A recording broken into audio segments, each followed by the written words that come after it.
ಮತ್ತೆ ಕೊನೆಯದಾಗಿ ನಾವು ಈ ಒಂದು ತರಬೇತಿ ವಿಡಿಯೋನ ಮುಗಿಸೋದಕ್ಕಿಂತ ಮುಂಚೆ ನಮಗೆ ಇನ್ನೂ ಒಂದು ಸಣ್ಣದೊಂದು ಇನ್ನೊಂದು ಮಾಡ್ಯೂಲ್ ಇದೆ. ಈ ಒಂದು ಮಾಡ್ಯೂಲ್ನ ನೋಡಿ ನಾವು ಇನ್ನು ತರಬೇತಿ ಈ ವಿಡಿಯೋನ ಮುಗಿಸೋಣ. ಆ ಮಾಡ್ಯೂಲ್ ಹೆಸರು ಬಂದ್ಬಿಟ್ಟು ಮೈ ಪ್ರೊಫೈಲ್ ಅಂತ. ಮೈ ಪ್ರೊಫೈಲ್ ಅಂತಂದ್ರೆ ಏನಂದ್ರೆ ಪ್ರತಿಯೊಂದು ಯೂಸರ್ ಲಾಗಿನ್ ಆದ ತಕ್ಷಣ ಇಲ್ಲಿ ಅವ್ರ ಹೆಸರು, ಅವ್ರು ಯಾವ ರೋಲಲ್ಲಿ ಲಾಗಿನ್ ಆಗಿದ್ದಾರೆ ಎಲ್ಲ ಡೀಟೇಲ್ಸ್ ನೋಡ್ಬೋದು.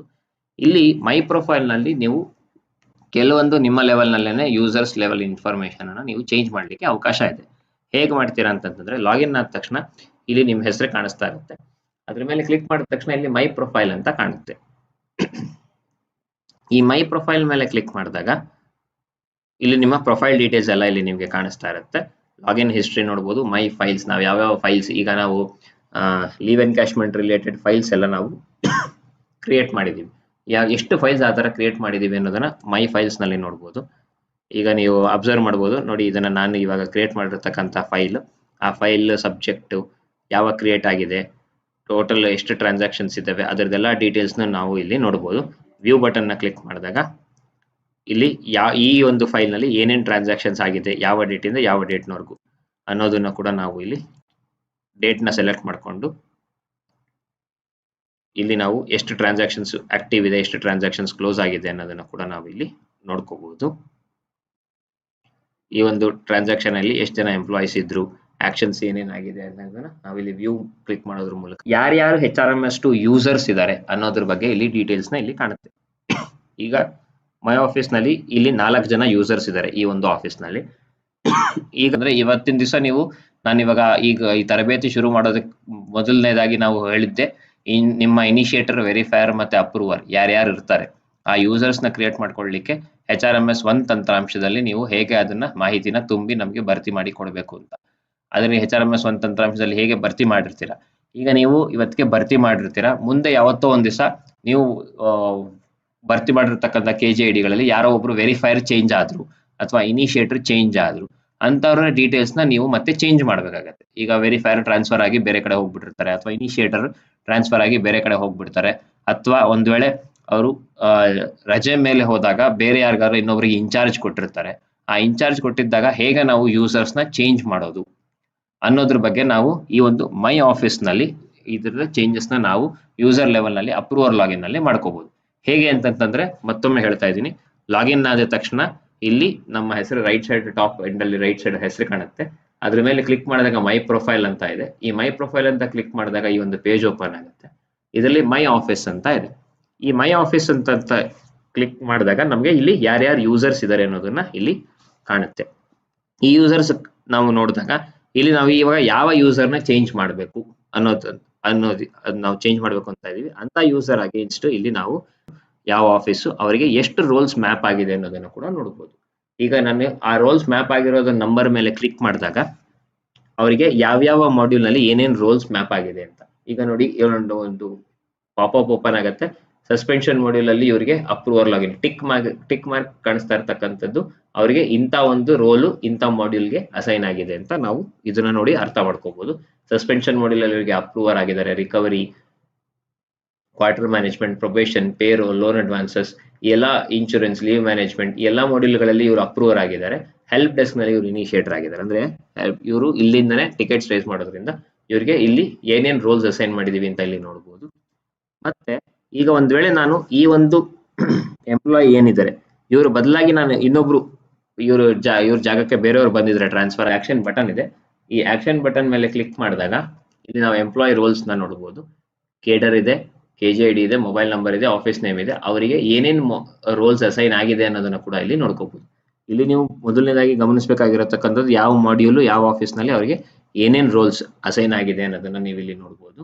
ನೆಕ್ಸ್ಟ್ ಇಲ್ಲಿ ಯೂಸರ್ ಹಿಸ್ಟ್ರಿ ಡೀಟೇಲ್ಸ್, ಇಲ್ಲಿ ಅವರು ಯಾವಾಗಿಂದ ಯಾವಾಗವರೆಗೂ ಅವರು ಈ ರೋಲ್ ಅಲ್ಲಿ ಕೆಲಸ ಮಾಡಿದ್ದಾರೆ ಅನ್ನೋದನ್ನು ಕೂಡ ಯೂಸರ್ ಅಗೇನ್ಸ್ಟ್ ಈಗ 1447406 ಈ ಒಂದು KGID ನಲ್ಲಿ ಇವರು ಇಷ್ಟು ರೋಲ್ಸ್ ನಲ್ಲಿ ಇವರು ಈ ಒಂದು HRMS2 ಸಾಫ್ಟ್ವೇರ್ ನಲ್ಲಿ ಕೆಲಸ ಮಾಡ್ತಾ ಇದ್ದಾರೆ.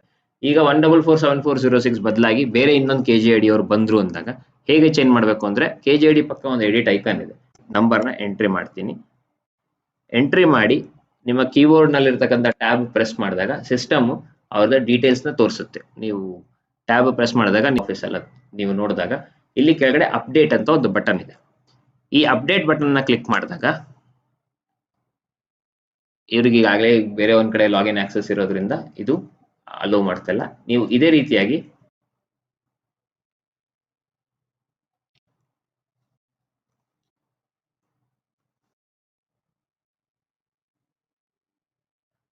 ಈಗ ನಾನು ಮತ್ತೊಂದು KG ID ಎಂಟ್ರಿ ಮಾಡಿದ್ದೀನಿ. ಅಪ್ಡೇಟ್ ಅಂತ ಕ್ಲಿಕ್ ಮಾಡ್ತೀನಿ. ಅಪ್ಡೇಟ್ ಅಂತ ಕ್ಲಿಕ್ ಮಾಡಿದಾಗ mapping has been done for new KG ID ಅಂತ ನಿಮ್ಗೊಂದು ಮೆಸೇಜ್ ಬರುತ್ತೆ. ಮತ್ತೆ ನೀವು ಇದೇ ಪೇಜ್ ನಲ್ಲಿ ಕೆಳಗಡೆ ಸ್ಕ್ರಾಲ್ ಮಾಡಿದಾಗ ನೀವು ಇಲ್ಲಿ ನೋಡ್ಬೋದು. ಈಗ ನೋಡಿ, ನಂದಿನಿ ಅನ್ನೋರು ಇಂಥ ದಿವಸದಿಂದ 15/10/2022 ಅಂದ್ರೆ 15/10/2022ರಿಂದ 26/2025 ಇಲ್ಲಿ ಕೆಲಸ ಮಾಡಿದ್ದಾರೆ. ಈಗ ಅವ್ರ ಜಾಗಕ್ಕೆ ನರಸಿಂಹಯ್ಯ ಅಂತ ಈ ಒಂದು KG ID ಅವರು ಬಂದಿದ್ದಾರೆ ಅಂತ ನೀವು ಇಲ್ಲಿ ಚೇಂಜ್ ಮಾಡಿರ್ತಕ್ಕಂಥ ಡೀಟೇಲ್ಸ್ ನ ಕೂಡ ನೀವು ಇಲ್ಲಿ ನೋಡ್ಬೋದು. ಇದರಿಂದ ನಿಮಗೆ ಯಾರೇ ಟ್ರಾನ್ಸ್ಫರ್ ಆಗಿ ನಿಮಗೆ ಹೊಸದಾಗಿ ಬಂದಿರತಕ್ಕಂಥ ಯೂಸರ್ನ ನೀವೇ ಕ್ರಿಯೇಟ್ ಮಾಡ್ಕೋಬೇಕು, ಅವರಿಗೆ ಚಾರ್ಜ್ ಕೊಡಬೇಕು ಹೊಸದಾಗಿ ಯೂಸರ್ಗೆ ಅನ್ನೋದನ್ನ ನಿಮ್ಮ ಲೆವೆಲಲ್ಲಿ ಅಪ್ರೂವರ್ ಲಾಗಿನ್ ನಲ್ಲೇನೆ ನೀವು ಅದನ್ನ ಅಪ್ಡೇಟ್ ಮಾಡ್ಕೋಬಹುದು. ಮೈ ಪ್ರೊಫೈಲ್ ಕ್ಲಿಕ್ ಮಾಡಿದ ತಕ್ಷಣ ನಿಮ್ಗೆ ಇಲ್ಲಿ ಮೈ ಆಫೀಸ್ ಅಂತ ಕಾಣುತ್ತೆ. ಮೈ ಆಫೀಸ್ ನಲ್ಲಿ ನೀವು ಸೆಲೆಕ್ಟ್ ಮಾಡಿ ಯಾವ ಯೂಸರ್ನ ಚೇಂಜ್ ಮಾಡಬೇಕು ಅಂತ ಇದ್ದೀರಾ. ಯೂಸರ್ಸ್ ಚೇಂಜಸ್ ಮಾಡೋದನ್ನ, ಯೂಸರ್ ಟ್ರಾನ್ಸ್ಫರ್ ಆಗಿರ್ತಕ್ಕಂಥ ಯೂಸರ್ನ ಚೇಂಜ್ ಮಾಡೋ ಡೀಟೇಲ್ಸ್ ನ ಕೂಡ ನಿಮ್ಮ ಒಂದು ಲಾಗಿನ್ ನಲ್ಲೇ ಮಾಡ್ಕೋಬಹುದು. ಇದನ್ನು ಕೂಡ ನಿಮಗೆ ಇನ್ನು ಮುಂದೆ ಯೂಸರ್ ಲೆವೆಲ್ ನಲ್ಲಿ ನಿಮ್ಗೆ ಟ್ರಾನ್ಸ್ಫರ್ ಆದಾಗ ಇನಿಷಿಯೇಟರ್ ಚೇಂಜ್ ಆದ್ರು, ವೆರಿಫೈರ್ ಚೇಂಜ್ ಆದ್ರು ಅನ್ನೋದನ್ನ ನೀವು ಹೆಲ್ಪ್ ಡೆಸ್ಕ್ಗೆ ಟಿಕೆಟ್ ರೈಸ್ ಮಾಡದೇನೆ ನಿಮ್ಮ ಲೆವೆಲ್ ಅಲ್ಲೇ ನೀವೇ ಇದನ್ನ ಚೇಂಜ್ ಮಾಡ್ಕೊಳ್ಳಿಕ್ಕೆ ಅವಕಾಶ ಕೂಡ ಇದೆ. ಇಲ್ಲಿ ಮೈ ಆಫೀಸ್ ನಲ್ಲಿ ನೀವು ಆಗ್ಲೇ ತೋರಿಸ್ಕೊಟ್ಟಂಗೆ ಮೈ ಆಫೀಸ್ ಬಂದು ಇಲ್ಲಿ ವ್ಯೂ ಬಟನ್ ಇದೆ. ಈ ವ್ಯೂ ಬಟನ್ ಮೇಲೆ ಕ್ಲಿಕ್ ಮಾಡಿ ಯಾರಿಗೆ ಚೇಂಜ್ ಮಾಡಬೇಕು ಅಂತ ಇದ್ದೀರಾ ಇಲ್ಲಿ ಪೆನ್ಸಿಲ್ ಐಕನ್ ನ ಕ್ಲಿಕ್ ಮಾಡಿ ನೀವು KG ID ಎಂಟ್ರಿ ಮಾಡಿ ಹೊಸದಾಗಿ ಬಂದಿರತಕ್ಕಂಥ ಎಂಪ್ಲಾಯಿ KG ID ಎಂಟ್ರಿ ಮಾಡಿ ಅಪ್ಡೇಟ್ ಕ್ಲಿಕ್ ಮಾಡಿದಾಗ ಅವರ ಒಂದು KG ID ನಂಬರ್ ಅಪ್ಡೇಟ್ ಆಗಿ ಹಳೆ ಎಂಪ್ಲಾಯಿ ಅವರು ಹೋಗಿ ಹೊಸ ಎಂಪ್ಲಾಯಿ ಅವರು ಈ ಒಂದು ಲಾಗಿನ್ಗೆ ಬಂದು ಅವರು ಅಸೋಸಿಯೇಟ್ ಆಗಿ ಕೂತ್ಕೊಳ್ತಾರೆ. ಸೊ ದಟ್ ಅವಾಗ ನಿಮಗೆ ಲಾಗಿನ್ಸ್ ಚೇಂಜ್ ಮಾಡಲಿಕ್ಕೆ ಇಲ್ಲಿ ಮತ್ತೆ ನೀವು ಹೆಲ್ಪ್ ಡೆಸ್ಕ್ಗೆ ಟಿಕೆಟ್ ರೈಸ್ ಮಾಡ್ತಕ್ಕಂಥದ್ದು ಅಂತ ಅವಶ್ಯಕತೆ ಬರೋದಿಲ್ಲ. ಇದರಿಂದ ನಿಮ್ಗೆ ನಿಮ್ಮಲ್ಲೇ ನೀವೇ ಲಾಗಿನ್ಸ್ ನ ಚೇಂಜ್ ಮಾಡ್ಕೋಬಹುದು. ಮತ್ತೆ ಕೊನೆಯದಾಗಿ ಈಗ ನಾವು ಈ ಒಂದು ತರಬೇತಿ ವಿಡಿಯೋದಲ್ಲಿ ಮೊದಲನೇದಾಗಿ ನಾವು ಹೇಗೆ HRMS2 ತಂತ್ರಾಂಶದಲ್ಲಿ ಲಾಗಿನ್ಸ್ ನ ಹೇಗೆ ಕ್ರಿಯೇಟ್ ಮಾಡ್ಕೋಬೇಕು ಅನ್ನೋದನ್ನ ನೋಡಿದ್ದೀವಿ. HRMS1 ತಂತ್ರಾಂಶಕ್ಕೆ ಲಾಗಿನ್ ಆಗಿ ಇದೊಂದು ಕಡ್ಡಾಯವಾಗಿ ನೀವು ಎಲ್ಲಾ DDOಗಳು ನಿಮ್ಮ ಡಿಪಾರ್ಟ್ಮೆಂಟ್ ಅಲ್ಲಿ ಇರ್ತಕ್ಕಂಥ ಎಲ್ಲಾ DDOಗಳಿಗೂ ನೀವು ಈ ಒಂದು ಸೂಚನೆಯನ್ನ ಕೊಡಬೇಕಾಗತ್ತೆ. ಅವರೆಲ್ಲರೂ HRMS1 ಗೆ ಲಾಗಿನ್ ಆಗಿ ಅಲ್ಲಿ ಅವರಿಗೆ ಪೇರೋಲ್ ಅಂತ ಒಂದು ಮೆನು ಇದೆ, ಅದ್ರ ಮೇಲೆ ಕ್ಲಿಕ್ ಮಾಡೋದ್ರ ಮೂಲಕ ಅವರು ಯೂಸರ್ಸ್ ಡೀಟೇಲ್ಸ್ ನ ಅವರು ಸಬ್ಮಿಟ್ ಮಾಡಬೇಕಾಗತ್ತೆ. ಆ ಯಾರು ಇನಿಷಿಯೇಟರ್ ಯಾರು, ವೆರಿಫೈಯರ್ ಯಾರು, ಅಪ್ರೂವರ್ ಯಾರು, ಈ ಒಂದು ಡೀಟೇಲ್ಸ್ ನ ನಮಗೆ ಅವ್ರ KG ID ಡೀಟೇಲ್ಸ್ ನೆಲ್ಲ ನಮಗೆ ಕಳಿಸ್ಕೊಡ್ಬೇಕಾಗತ್ತೆ HRMS1 ತಂತ್ರಾಂಶದ ಮೂಲಕ. ಸೊ ದಟ್ ಅದರಿಂದ ನಾವು ಇಲ್ಲಿ HRMS2ಗೆ ಅವರಿಗೆ ಲಾಗಿನ್ಸ್ ನ ಕ್ರಿಯೇಟ್ ಮಾಡ್ಕೊಳ್ಳಿಕ್ಕೆ ಈಸಿ ಆಗುತ್ತೆ.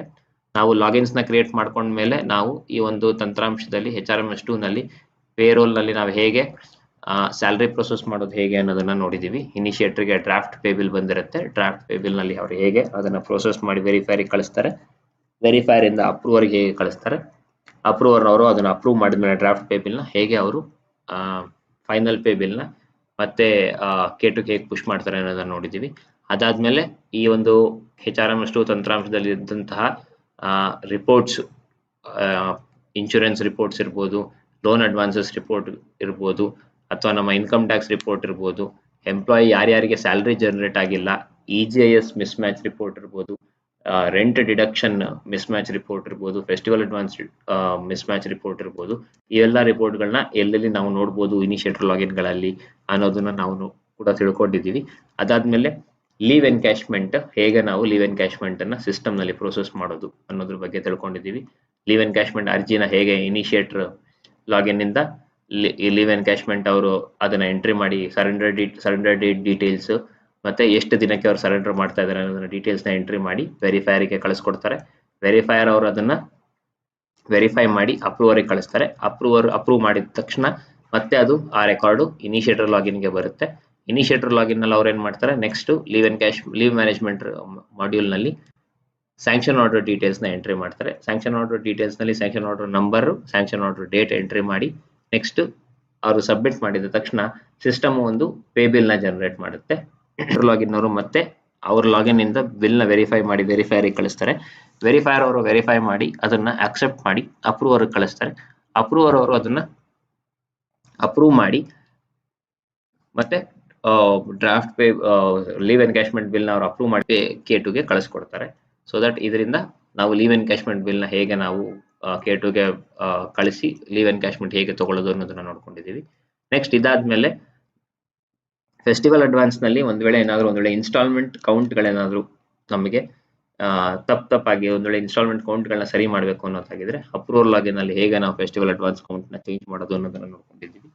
ಇದೆಲ್ಲ ಆದ್ಮೇಲೆ ಕೊನೆಯದಾಗಿ ನಾವು ಯೂಸರ್ಸ್ ನ ಚೇಂಜ್ ಮಾಡಬೇಕು. ಈಗ ಒಂದ್ ವೇಳೆ ಯೂಸರ್ಸ್ ಒಬ್ರ ಜಾಗಕ್ಕೆ ಇನ್ನೊಬ್ರು ಬೇರೆ ಒಬ್ರು ಯೂಸರ್ ಬಂದಿದ್ದಾರೆ, ಇನ್ಚಾರ್ಜ್ ಇನ್ನೊಬ್ರು ಯೂಸರ್ ಬಂದಿದ್ದಾರೆ, ಈಗ ಇಲ್ಲ ಅಂದ್ರೆ ಅವರು ಟ್ರಾನ್ಸ್ಫರ್ ಆಗಿ ಬೇರೆ ಅವ್ರ ಜಾಗಕ್ಕೆ ಇನ್ನೂ ಹೊಸ ಯೂಸರ್ ಬಂದಿದ್ದಾರೆ ಅಂದ್ರೆ ಅದನ್ನ ಹೇಗೆ ನಾವು ಅಪ್ರೂವಲ್ ಲಾಗಿನ್ ಅಲ್ಲಿ ಚೇಂಜ್ ಮಾಡೋದು ಅನ್ನೋದನ್ನ ಕೂಡ ನೋಡಿದ್ದೀವಿ. ಇವಿಷ್ಟು ನಾವು HRMS 2 ತಂತ್ರಾಂಶದಲ್ಲಿ ನಾವು ಇವಾಗ ಇಷ್ಟು ಕಲ್ತುಕೊಂಡಿದ್ದೀವಿ. ಇದೇ ವಿಡಿಯೋ ಮೂಲಕ ನೀವು ನಿಮ್ಮ ಸ್ಯಾಲರಿನ ನೆಕ್ಸ್ಟ್ ಮುಂದಿನ ತಿಂಗಳಲ್ಲಿ ನೀವು ಸ್ಯಾಲರಿ ಪ್ರೊಸೆಸ್ ಮಾಡ್ಬೇಕಾದ್ರೆ ಇದೇ ಒಂದು ತರಬೇತಿ ವಿಡಿಯೋನ ಯೂಸ್ ಮಾಡ್ಕೊಂಡು ನಿಮ್ಮ ಸ್ಯಾಲರಿನ ಪ್ರೊಸೆಸ್ ಮಾಡ್ಕೊಳ್ಳಿಕ್ಕೆ ಇದನ್ನ ಉಪಯೋಗಿಸ್ಕೋಬಹುದು. ಯಾರ್ಯಾರು ನೋಡಲ್ ಆಫೀಸರ್ಗಳಿದ್ದೀರಾ, ನೋಡಲ್ ಆಫೀಸರ್ಗಳು ಕೂಡ ನಿಮ್ಮ DDOಗಳಿಗೆ ಈ ಒಂದು ವಿಡಿಯೋನ ತೋರಿಸೋದ್ರ ಮೂಲಕ ಅಥವಾ ವಿಡಿಯೋನ ಅವರಿಗೆ ಶೇರ್ ಮಾಡೋದ್ರ ಮೂಲಕ ಅವರಿಗೂ ಕೂಡ ಒಂದು ಸ್ಯಾಲರಿ ಪ್ರೊಸೆಸ್ ಮಾಡ್ಕೊಳ್ಳಿಕ್ಕೆ ಅವ್ರಿಗೆ ಈಸಿ ಆಗಕ್ಕೆ ಇದು ಬಹಳ ತುಂಬಾ ಸಹಕಾರಿಯಾಗಿದೆ. ಅದರಿಂದ ಈ ವಿಡಿಯೋನ ಹೆಚ್ಚಾಗಿ ನೀವು ಉಪಯೋಗಿಸ್ಕೊಂಡು ನಿಮ್ಮ ಸ್ಯಾಲರಿ ಬಿಲ್ ಪ್ರೊಸೆಸ್ ಮಾಡ್ಕೊಳ್ಳೋದಾಗ್ಲಿ, ಲೀವ್ ಎನ್ಕ್ಯಾಶ್ಮೆಂಟ್ ಮಾಡ್ಕೊಳ್ಳೋದಾಗ್ಲಿ, ಮತ್ತೆ ಬೇರೆ ಬೇರೆ ರಿಪೋರ್ಟ್ ನೋಡ್ಕೊಳ್ಳೋದಾಗ್ಲಿ ಎಲ್ಲದಕ್ಕೂ ಈ ಒಂದು ವಿಡಿಯೋನ ನೀವು ಉಪಯೋಗಿಸ್ಕೊಳ್ಳಿ. ಇಷ್ಟನ್ನ ಹೇಳ್ತಾ ಈ ಒಂದು ನಾನು ತರಬೇತಿ ವಿಡಿಯೋನ ಈಗ ಮುಗಿಸ್ತಾ ಇದ್ದೀನಿ. ಎಲ್ರಿಗೂ ಧನ್ಯವಾದಗಳು. HRMS 2 ನಿರ್ದೇಶನಾಲಯ ಇವರಿಂದಲೂ ಕೂಡ ನಿಮಗೆ ಧನ್ಯವಾದಗಳನ್ನ ತಿಳಿಸ್ತಾ ನಾನು ಈ ಒಂದು ತರಬೇತಿ ವಿಡಿಯೋನ ಮುಗಿಸ್ತಾ ಇದ್ದೀನಿ. ಎಲ್ರಿಗೂ ಧನ್ಯವಾದಗಳು.